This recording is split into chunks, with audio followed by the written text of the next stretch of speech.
Today I read the biography of Refined Sims Jr., one of the men involved on the Alaska Highway Project.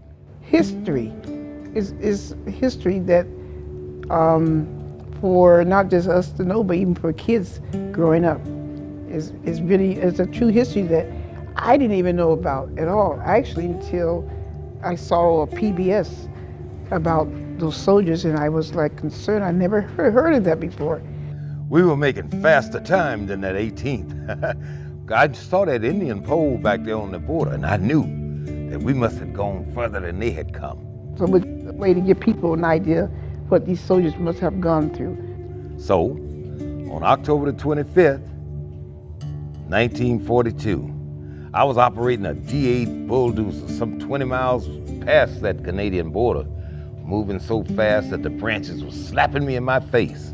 Reading that letter after seeing his interview and learning about him, and then knowing about the Alaska Highway, reading that part and hearing his words, I could feel what he was going through. I could feel how cold it was. I could feel how miserable it was to be out in the middle of nowhere building a road and not having any respect at the time for what you was doing. I saw spruce trees starting toppling back in my direction.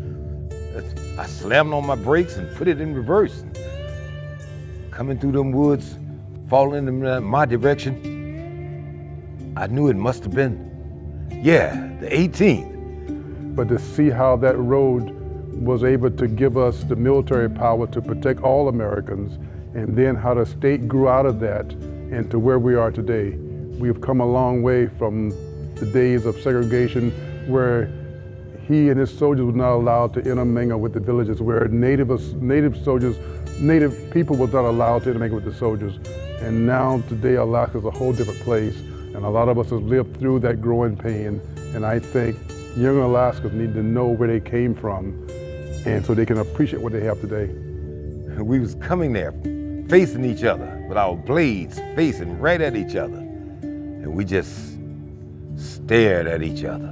Just to shake and come together, that was right there a blessing to me. I thought that's wonderful, because I didn't know how it was going to be like that. I thought it was wonderful for them to show black and white together shaking hands.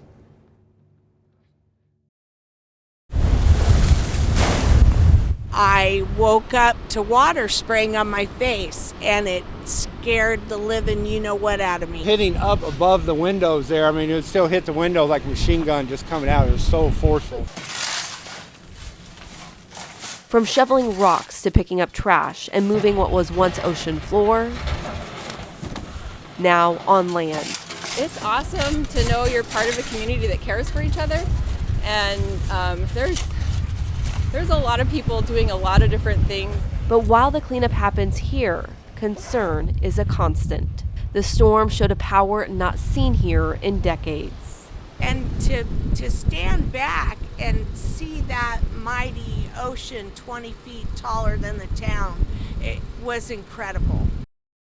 Materials and memories scattered all over the beach. The storm had a power that could even flip a truck. 3 days ago, it was sitting right here.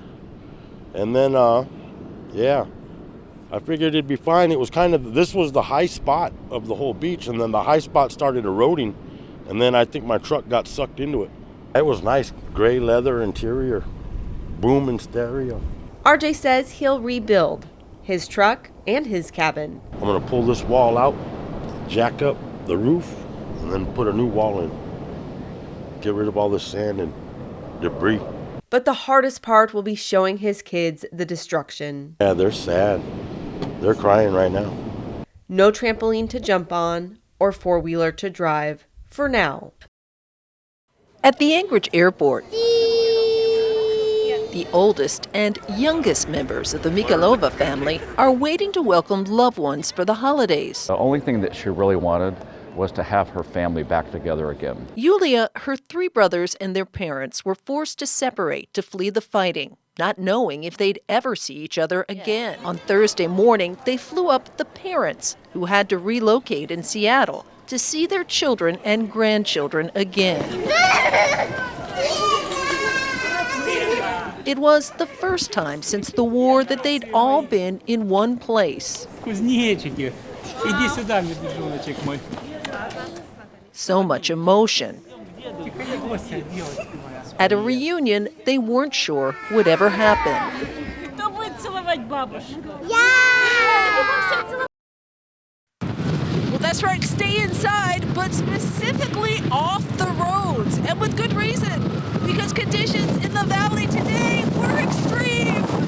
That's a little taste of what wind gusts up to 80 miles an hour felt like. And this is what it looked like. And sounded like. Driving on the Glen Highway today. This is terrifying. Snowplows couldn't keep up. Every time they'd clear a path, the wind would blow the white stuff right back on the road. Troopers asked people to stay inside, and in downtown Palmer, most of them did. One longtime resident who ventured out briefly. The weather in general, the weather today in general is really challenging. Also found conditions extreme. The winds are expected to continue through the night, but should die down on Saturday. Lauren Maxwell, Alaska's News Source.